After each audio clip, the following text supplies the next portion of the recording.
انسان بحیثیت مخلوق ظاہری اعتبار سے اگر دیکھیں تو ہم سب سمجھتے ہیں وہ کیا ہے، ہم جانتے بھی ہیں اس کی 2 آنکھیں ہیں، 2 کان ہیں، 2 ہاتھ ہیں، پیٹ ہے، 2 لاتیں ہیں۔ مگر جہاں اس کی ذہن کی بات آتی ہے، جہاں اس کے دل کی بات آتی ہے، جذبات کی بات آتی ہے، نظریات کی بات آتی ہے، اس کے دل سے گزرنے والے افکار، خیالات اور اس کی سوچ کی بات آتی ہے، اس کی بہت سی کمپلیکسٹیز ہیں، بہت پیچیدگیاں بھی ہیں۔ اس لیے انسان کو سمجھنے کے لیے خالق کے بتائے ہوئے طریقہ کار کے علاوہ دنیا میں اور کوئی طریقہ کار نہیں ہے کہ انسان جان سکے کہ وہ کیا چاہتا ہے، وہ کون ہے، اس کا مقصد کیا ہے، وہ اس دنیا میں کیوں بھیجا گیا ہے، اور اس زندگی میں اس کے ساتھ گزرتے ہوئے جو بھی حالات پیش آ رہے ہیں اس کے پیچھے ما فوق الفطرت اور ما تحت الفطرت اسباب کون کون سے ہیں۔ جہاں انسان کو سمجھنے کی بات آتی ہے وہاں انسان کے علم کے حوالے سے یہ بات جاننا بہت ضروری ہے کہ علم انسان کی نیت بنتا ہے اور نیت انسان کی عمل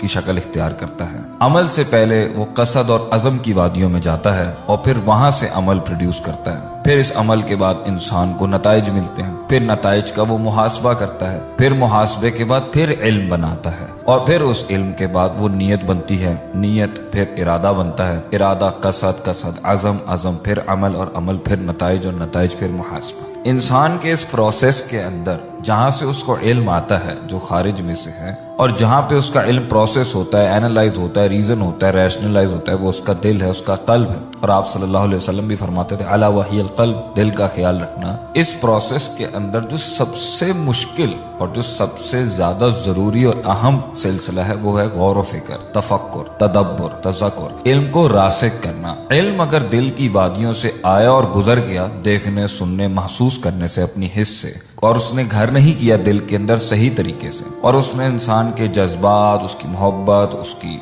امید، اس کا غضب، اس کا غصہ، اس کی جیت ہار، دنیا، اللہ، یہ کائنات اور اپنے بارے میں اور زندگی کے سفر کے بارے میں اس نے وہ معلومات کو درست نہیں کیا جو ٹھیک ہے اور اس کو باہر نہیں کیا جو غلط ہے، تو انسان مزید پستیوں اور گہرائیوں اور اندھیروں میں ڈوبتا چلا جائے گا۔ اور دوسرا مسئلہ اس علم کا یہ ہے جو انسان کے سینے میں ہے، جو غور و فکر سے آتا ہے، وہ یہ ہے کہ یہ راسخ ہی تب ہوتا ہے، یہ ایک اونٹ کی مانند ہے جو نخیل سے اپنے آپ کو چھڑا کے بھاگتا ہے۔ اس کو پکا کرنے کی بڑی سخت ضرورت ہوتی ہے اور تبھی جا کے یہ یقین کی شکل اختیار کرتا ہے، شکوک سے آزاد ہوتا ہے، شبہات سے آزاد ہوتا ہے، اور اس کی محنت کرنے میں اور اس کے عزم اور ارادے میں وہ طاقت ملتی ہے اندر کی دنیا سے جو جسم کی ظاہری حیثیت اور طاقت کو ضرورت بھی ہے۔ لیکن انسان جب غافل ہوگا، کاہل ہوگا، سست ہوگا اور فضول شغل کے اندر اپنے آپ کو مصروف رکھے گا تو ظاہری بات ہے وہ علم جو اسے آیا ہوتا ہے وہ اس کے دل میں گھر نہیں کر پاتا۔ اس لیے تو آج ہم یہ شکایت بھی کرتے ہیں کہ ہمیں سمجھ نہیں آتی باتیں،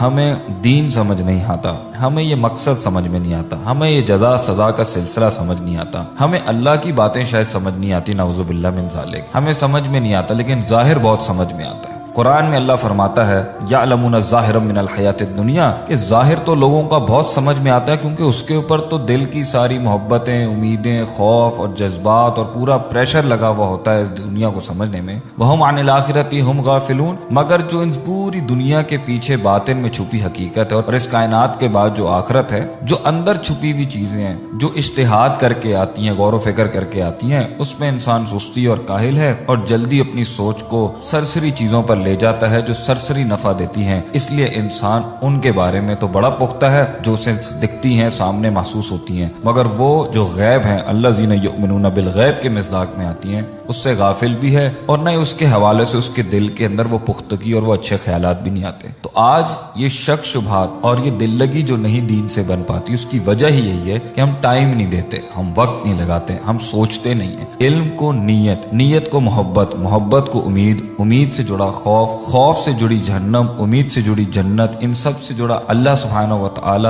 یہ مخلوق، اس میں گزرتا سفر، اس میں تکلیفیں، ان کے مائکرو میکرو کینوسز، یہ سب چیزوں کے اوپر اگر ہم بیٹھ کے غور و فکر نہیں کریں گے اور ایک بھیڑ چال کی طرح بھاگتے جائیں گے صرف 4-5 اشیاء جو زندگی کے اندر سکسیس اور جیت کا نام دے دی گئی ہیں، تو انسان سے، مسلمانوں سے پھر آج کیا پروڈیوس ہوگا؟ اس کے بالمقابل دوسری دنیا اور دوسری تہذیبوں کے اندر جہاں فقدان تو ہے زندگی کے معنی دینے میں،